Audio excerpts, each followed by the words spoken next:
Hey guys, Shadowz here. Welcome back to another Titanfall video. Today we're going to be discussing the 4th update coming out very soon for Titanfall on the Xbox One and PC, with hopefully 360 the version following shortly. But looking at all of the details of what's included, what's getting changed, and also a lot more. But first up, a lot of people have been asking me on other videos, Shadowz, what's happened to Titanfall? Like, why are you not uploading it anymore? And I kind of partly answered this question in a video I did a while back, just a regular gameplay commentary, which was called, I believe, What Has Happened to Titanfall? Did the hype die, or something like that. You can go watch it on my channel, but I'll touch it on again just quickly right now. So personally for me, Titanfall doesn't have the drive other games give me that wants me to keep coming back to the game for more. It's missing a lot of core concepts that other games offer, like leaderboards, a sense of reward shit for doing well in the game. These are just few things that I can think off the top of my head, but I haven't played the game in a while, and when I jumped on to get the gameplay you're watching in the background of this video, I didn't really get the feeling of like I miss this game. Like when you're playing, like I didn't get that feeling, oh, I missed this sort of action, which is unique to Titanfall. So anyway, let's get into the changes and improvements coming in the 4th update of Titanfall. I just thought I'd let you guys know what I think about Titanfall and why I'm not really playing it. But so we have a few new features and content coming our way, which is also good, refreshing, because it's free and available for everyone.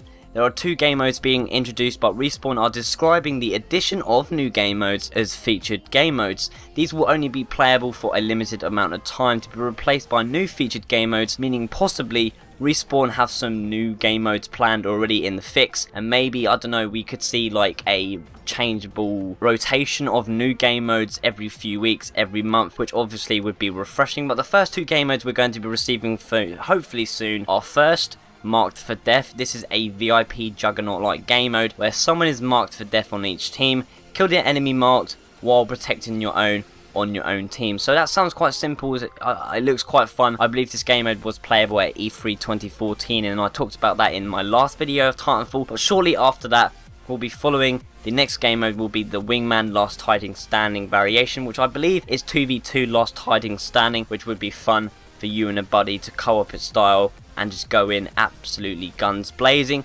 Titan burn cards are finally being introduced. 14 new additional burn cards, which will include amped Titan weapons and also enhanced Titan abilities, exactly like the pilot burn cards we have available right now. Titan insignias, which are emblem-like logos to customize and pimp out your Titans, will be introduced as well with this update. There is a huge range coming, all tied with challenges to unlock them, which would be pretty cool to get them all. But also there is going to be a exclusive insignia available to everyone who completed the Gooster challenge to get the 50 required kills before it actually got patched and updated. So obviously if you've done that, hopefully look out for that. I believe it should be one of the last ones added to like the page of emblems available. The Titan OS voices are now customizable as well with the update. They are going to be free, brand new like AI unit new voices, which you hear when you're in your Titan, when your Auto Titan talks to you. There is going to be available Betty, Jeeves and Lisa. We are also now finally getting some new achievements, thank goodness. However, not being concluded how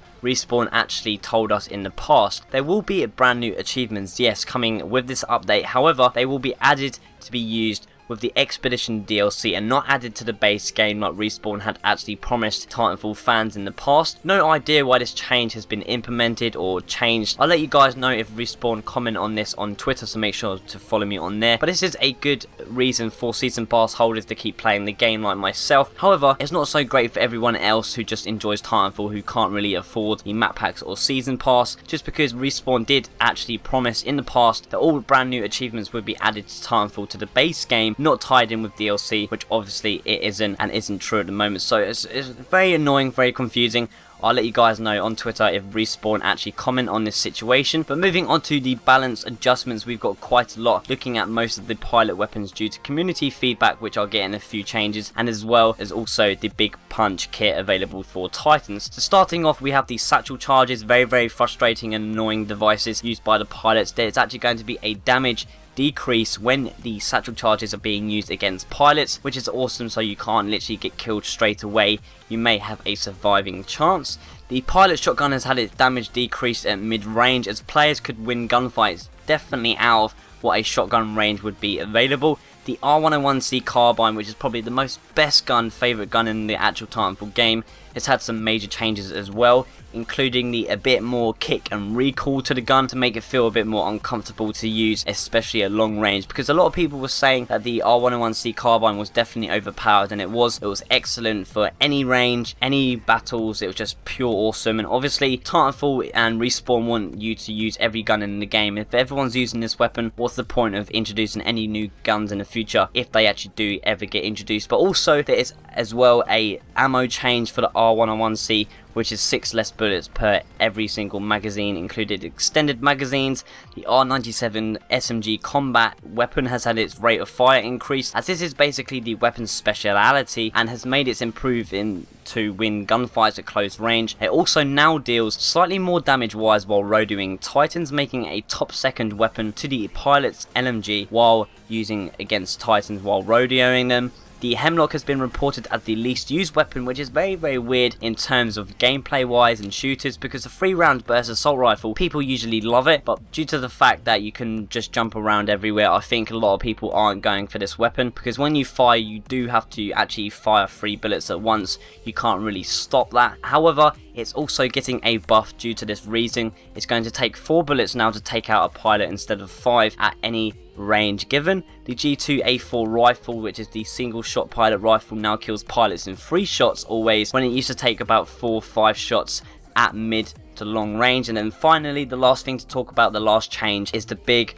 punch kit. It has had its damage decreased when equipped with the Ogre, as it was very overpowered indeed. I actually witnessed this quite a lot. An Ogre could take out a Strider's whole shield, and also I would say just under a quarter of its actual health, which is obviously very worrying in terms of game balance wise, because if you started to spam with the Ogre and the big punch, you could take out a Strider in a few punches, which is obviously not enjoyable for the actual game mode experience. But that's it for today's video of the 4th update coming in the future to Titanfall on the Xbox One and PC straight away, with the 360 version hopefully following up with this update soon. But as usual guys, I only talked about the most important parts of the update. You guys can go check out the whole thing, including the whole list of fixes and everything else I didn't talk about, with the link down below in the description. Thank you very much for watching another Titanfall video. I'm not too sure how much more I'm willing to cover Titanfall on my channel right here. We're just going to have to see where the future holds us and how it goes for Titanfall. But that's it for today's video. Make sure to subscribe if you aren't already and are new to the channel. Give the video a thumbs up if you enjoyed it. Thanks for watching. Until next time, I will see you in the next one.